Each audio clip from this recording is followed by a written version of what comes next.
رجب کا مہینہ ہے اور رجب کی 25 تاریخ ہے۔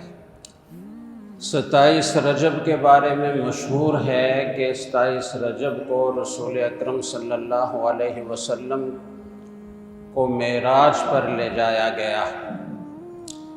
آپ کا سفر 2 حصوں پر مشتمل ہے، ایک مسجد حرام سے مسجد اقصیٰ تک جسے اسراء کہا جاتا ہے، اور اسی نام سے قرآن کریم کی سورت ہے جسے سورہ بنی اسرائیل بھی کہتے ہیں اور سورہ اسراء بھی کہتے ہیں۔ جو آیت میں نے آپ کے سامنے پڑھی ہے یہ اسی سورت کی پہلی آیت ہے۔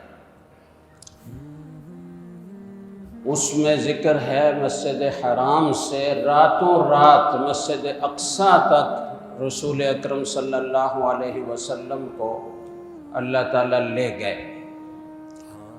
دوسرا حصہ مسجد اقصیٰ سے عرش تک کا ہے، سدرۃ المنتہا سے بھی اوپر عرش تک، اسے معراج کہا جاتا ہے۔ معراج عروج سے ہے، عروج کہتے ہیں اوپر چڑھنے کو، اور معراج اس میں اعلیٰ کا صیغہ ہے، اوپر چڑھنے کا اعلیٰ یعنی سیڑھی۔ تو اللہ تعالیٰ نے ایک خاص راستہ رسول اکرم صلی اللہ علیہ وسلم کے لیے بنایا، اور براق کے ذریعے سے آپ اس راستے پر چڑھتے ہوئے عرش تک پہنچے، تو اسے معراج کہا جاتا ہے۔ اور یہ ایک ہی رات کا واقعہ ہے، 3-3.5 گھنٹے میں یہ سارا سفر طے ہوا اور آپ واپس بھی تشریف لے آئے۔ واقعہ تفصیل سے کیا ہے، عام طور پر عامت الناس کو بھی معلوم ہی ہوتا ہے، ہر جگہ سنتے ہیں پڑھتے ہیں، تو اسے بیان کرنے کی تو ضرورت نہیں ہے۔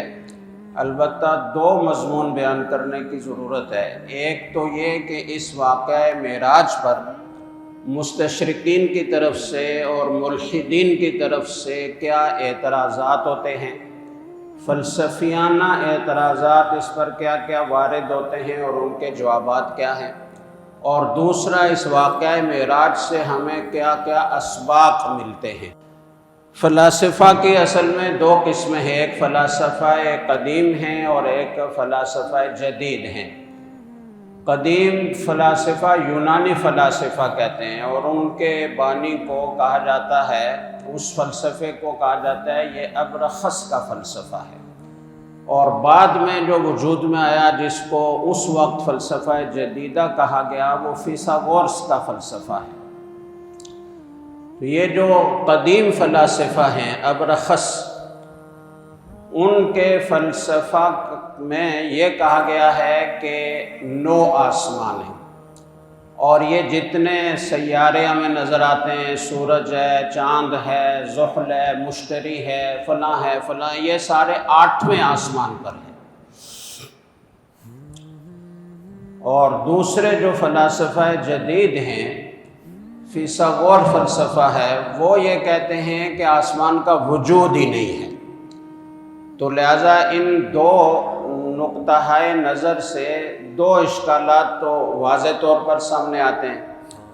جو لوگ کہتے ہیں کہ آسمان کا وجود ہی نہیں ہے، تو وہ کہتے ہیں کہ پھر آپ صلی اللہ علیہ وسلم کہاں گئے جب آگے کوئی وجود ہی نہیں ہے؟ یہ آپ کا ایک فرضی ایک گویا فلسفہ ہے، اور فرضی ایک کہانی آپ نے گڑھی ہے کہ پہلا آسمان ہے، دوسرا آسمان ہے، تیسرا آسمان ہے، چوتھا آسمان ہے۔ تو یہ تو ایسے ہی ایک تصوراتی بات ہے، اس کا کوئی وجود نہیں ہے، اس لیے کہ وہ ہوتا تو ہمیں نظر آتا۔ ہم نے دوربینیں لگا کر دیکھا تو ہمیں کوئی ایسا جسم نظر نہیں آتا جس کو آسمان کہا جا سکے۔ تو ایک چیز کا وجود ہی نہیں ہے تو آپ کیسے کہہ سکتے ہیں کہ اس پر گئے اور اس سے دوسرے آسمان پر گئے، پھر تیسرے پر گئے، 7ویں سے آگے پھر عرش پر گئے؟ یہ ساری من گھڑت کہانی ہے۔ اور وہ کہتے ہیں جیسے عیسیٰ علیہ السلام کے پیروکاروں نے ایک کہانی گڑھی ہے کہ ان کو آسمانوں پر زندہ اٹھا لیا گیا، تو انہوں نے اپنے پیغمبر کے لیے ایک فرضی کہانی گڑھی، تم نے اپنے پیغمبر کے لیے ایک فرضی کہانی گڑھی۔ آج کل کے عیسائی تو خیر اس کو نہیں مانتے، لیکن اس وقت جب اس پر بحث ہو رہی تھی تو اس وقت مانتے تھے۔ تو اسی کا پہلے ہم تھوڑا سا جائزہ لے لیتے ہیں کہ اس اشکال کی کیا حیثیت ہے۔ مستشرقین کے بارے میں تھوڑا سا آپ سمجھ لیں کہ یہ کون لوگ ہیں۔ مستشرق فائد ہے اور مستشرقین اس کی جمع ہے۔ مشرق کے علوم کے ماہرین کو مستشرقین کہتے ہیں۔ ہمارے پاس جو علوم ہیں قرآن و سنت کے، فقہ کے، باقی جتنا بھی سلسلہ ہے، اس کو وہ مشرقی علوم کہتے ہیں، اور اس بنا پر جو اس علوم کا ماہر ہوتا ہے اسے مستشرق کہا جاتا ہے کہ اس نے علوم شرق کو حاصل کر رکھا ہے۔ اور آپ کو تعجب ہوگا کہ انگریزوں نے بڑے بڑے ادارے قائم کر رکھے ہیں، بڑے بڑے دارالعلوم بنا رکھے ہیں، جہاں ہمارے تمام علوم باقاعدہ سکھائے پڑھائے جاتے ہیں۔ ایک نواب صاحب تھے، نواب آف پرتالوی ان کو، یا چھرتالوی اس طرح کہتے تھے، تو ان کے ایک پروفیسر دوست تھے انگریز، جب انگریزوں کی یہاں حکومت تھی تو ان سے تعلقات ہوئے، تو انہوں نے کہا کہ کبھی آنا، ہم آپ کو سیر کرائیں گے۔ یہ برطانیہ گئے تو انہوں نے کہا کہ میں آپ کو سیر کراتا ہوں، اور پھر ان کو اپنی گاڑی میں لے کر گئے اور شہر سے بہت دور نکل گئے، اور پھر ایک جگہ جا کر انہوں نے اپنی گاڑی کھڑی کر دی اور دوسری گاڑی پر سوار ہوئے، اور پھر بہت دور جنگلات میں سفر کرتے ہوئے بڑھتے رہے، اور انہوں نے نواب صاحب سے کہا کہ دیکھو میں جہاں آپ کو لے جا رہا ہوں وہاں آپ نے مجھ سے کوئی سوال نہیں کرنا، وہاں سے فارغ ہونے کے بعد پھر آپ واپس آئیں گے تو آپ نے جو پوچھنا ہوا پوچھ لینا، لیکن وہاں آپ نے سوال نہیں کرنا۔ چنانچہ بہت دور جنگل میں بہت عالی شان ایک ادارہ بنا ہوا تھا، اور بہت زبردست اس کی بلڈنگ تھی، اور اس میں کلاس رومز تھے، اور جب ہم وہاں گئے تو دیکھا کہ ایک جگہ صحیح بخاری کا درس ہو رہا ہے، اور باقاعدہ اسلامی لباس میں، عرب کے لباس میں، دستار اور جبہ کے ساتھ مدرسین بیٹھے ہوئے ہیں، اور ان کے سامنے بیٹھنے والے طلباء کا بھی یہی حلیہ ہے۔ ان کو یہ علوم سیکھنے کے لیے وہ پوری فضا انہوں نے بنائی، اور وہ پڑھا رہے ہیں، اور بڑی زبردست تدریس ہو رہی ہے۔ کسی جگہ ہدایہ کا سبق ہو رہا ہے، کسی جگہ دوسری کسی کتاب کا سبق ہو رہا ہے۔ میں تو باغ ہو گیا کہ ماشاءاللہ اس انگریزوں کے ملک میں اور اتنے دور دراز کفرستان میں علوم دینیہ کی اتنی زبردست اور اتنی معیاری درسگاہ ہے، اور یہاں تعلیم ہو رہی ہے۔ وہاں سے جب فارغ ہو کر واپس آئے تو میں نے اس سے پوچھا کہ یہ سارا کیا میں نے دیکھا ہے؟ تو اس نے کہا کہ ان میں سے کوئی ایک شخص بھی مسلمان نہیں ہے، یہ سارے کے سارے انگریز ہیں، اور یہ تمہارے علوم سیکھ رہے ہیں۔ تفسیر کی کلاس ہو رہی ہے، حدیث کا سبق ہو رہا ہے، فقہ کی کتابوں کا سبق ہو رہا ہے، یہ اپنے لوگوں کو تمہارے تمام علوم بہت تفصیل کے ساتھ اور بہت عمدہ طریقے سے پڑھا رہے ہیں، اور ان کا مقصد یہ ہے کہ تاکہ ہم ان سب کو سیکھیں، اور اس میں سے جو کمزور پہلو ہیں ان کو بنیاد بنا کر اسلام پر اعتراضات کریں اور لوگوں کو دین اسلام سے متنفر کریں۔ تو یہ ان کا طریقہ کار ہے۔ خیر اس طرف بات لمبی ہو جائے گی، میں اسی پر اکتفا کرتا ہوں۔ یہ ہے مستشرقین۔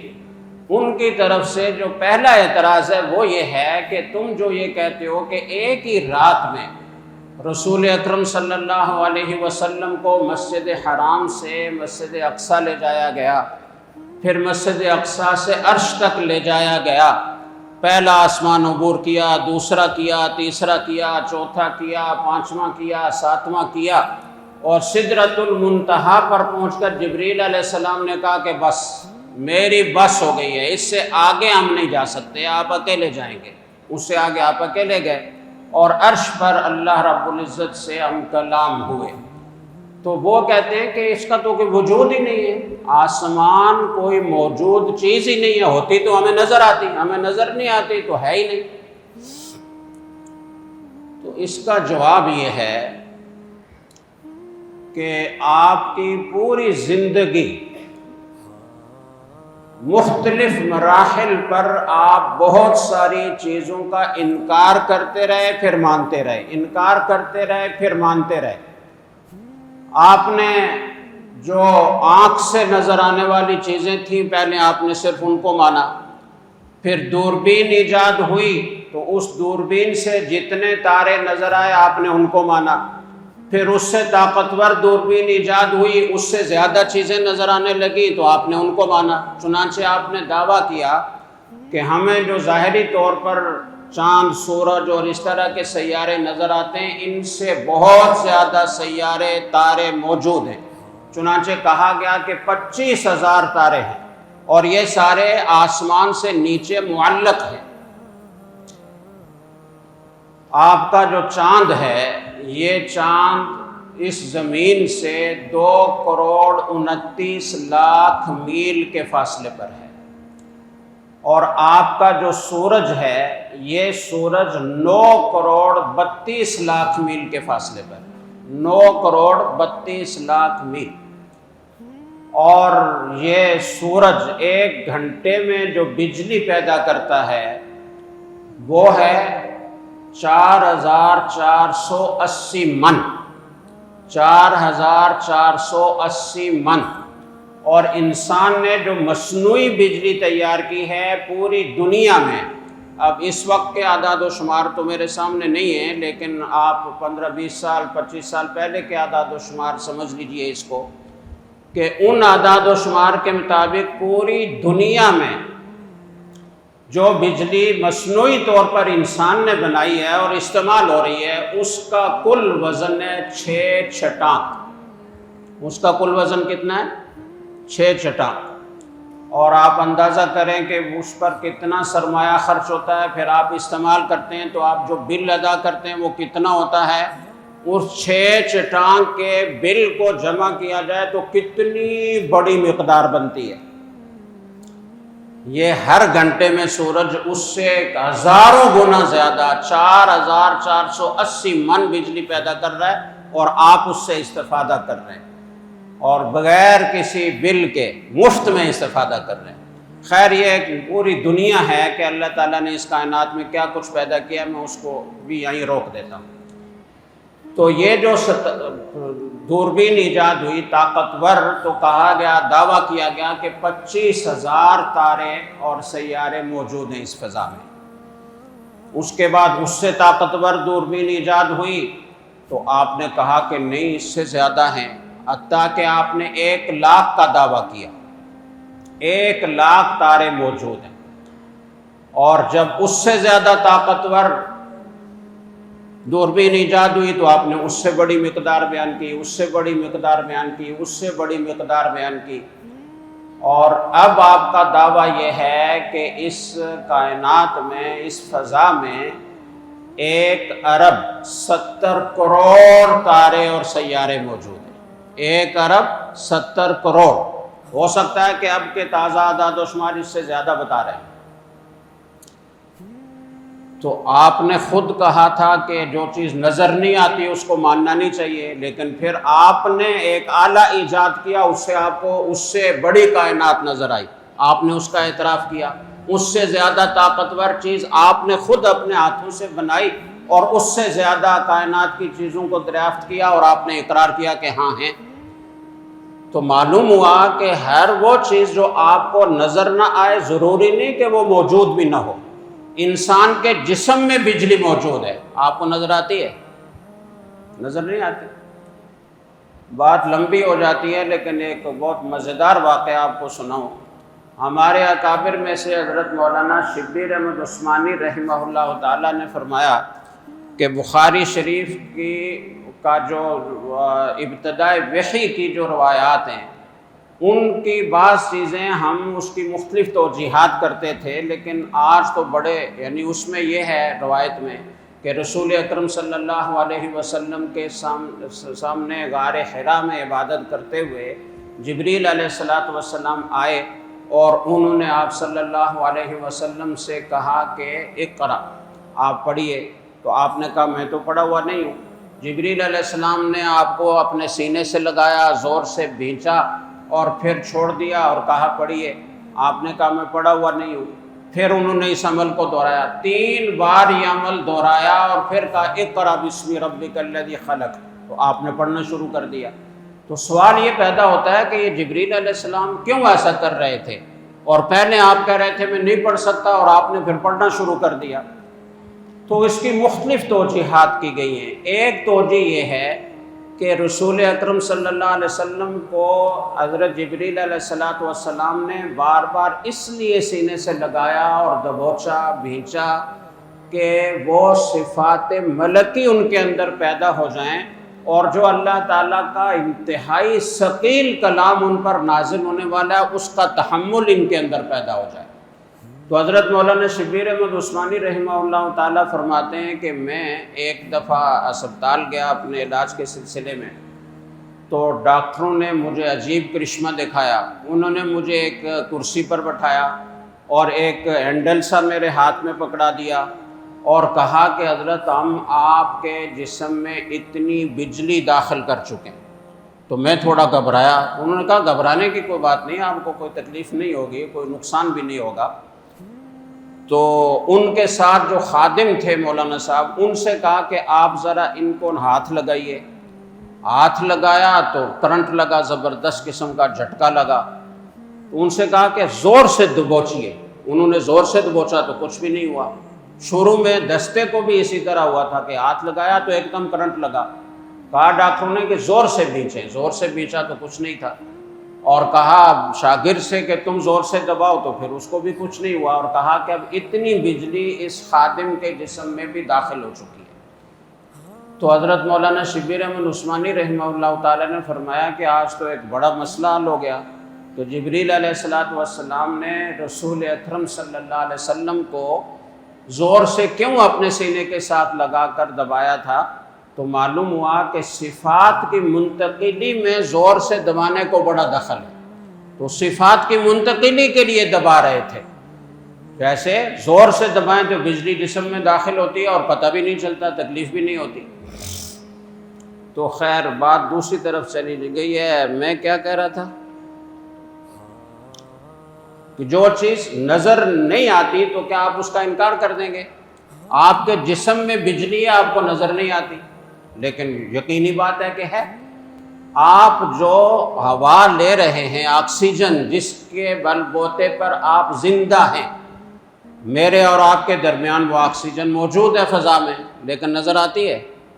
نظر نہیں آتی۔ آپ اس کا انکار نہیں کرتے۔ تو دیکھنا دلیل ہوتی ہے، نہ دیکھنا تو کوئی دلیل نہیں ہوتی۔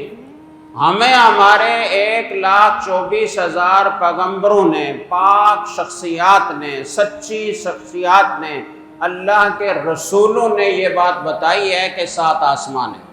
ہم مانتے ہیں، انہوں نے دیکھا ہے، تو دیکھنا دلیل ہوتا ہے، نہ دیکھنا تو کوئی دلیل نہیں ہوتا۔ 2 آدمی گواہی دے رہے ہیں کہ جی فلاں شخص نے، فلاں بن فلاں نے فلاں کو ہمارے سامنے قتل کیا ہے، ہم نے خود دیکھا ہے، اور وہ عدالت میں جا کر گواہی دیتے ہیں، تو ان کی گواہی معتبر ہوگی نہیں ہوگی؟ 10 آدمی آ کر عدالت میں کھڑے ہوتے ہیں اور وہ کہتے ہیں کہ جناب ہم نے تو نہیں دیکھا، ہم نہیں مانتے، تو ان 10 آدمیوں کی بات قبول ہوگی یا ان 2 آدمیوں کی بات قبول ہوگی؟ جنہوں نے دیکھا ہے ان کی بات قبول ہوگی، دلیل وہ ہے، نہ دیکھنا تو کوئی دلیل نہیں ہے۔ اسی طرح اگر آپ نے آج تک آسمان کا مشاہدہ نہیں کیا، آپ نہیں دیکھ پائے، تو آپ تو اس سے پہلے بہت ساری کائنات کو نہیں دیکھ پائے تھے، آپ انکار کرتے تھے۔ آہستہ آہستہ اپنے بنائے ہوئے آلات سے آپ نے ان کو دیکھ لیا، آپ نے اعتراف کر لیا، اور کرتے ہی چلے جا رہے ہیں۔ رائے روز نئے نئے انکشافات ہو رہے ہیں۔ ابھی حالیہ دنوں میں خبر آئی ہے کہ یہ زمین جیسا ایک سیارہ، زمین سے کچھ بڑا، 17 گنا بڑا، وہ ایک اور سیارے انہوں نے دریافت کیا ہے، اور کہہ رہے ہیں کہ وہاں زندگی کے آثار ہیں، اور ایسا لگتا ہے کہ وہاں انسان بھی آباد ہیں یا آباد ہو سکتے ہیں۔ جو چیزیں انسان کو زندہ رہنے کے لیے درکار ہیں وہ اس میں موجود ہیں۔ تو آپ تو دن رات دریافتیں کرتے جا رہے ہیں اور مانتے جا رہے ہیں۔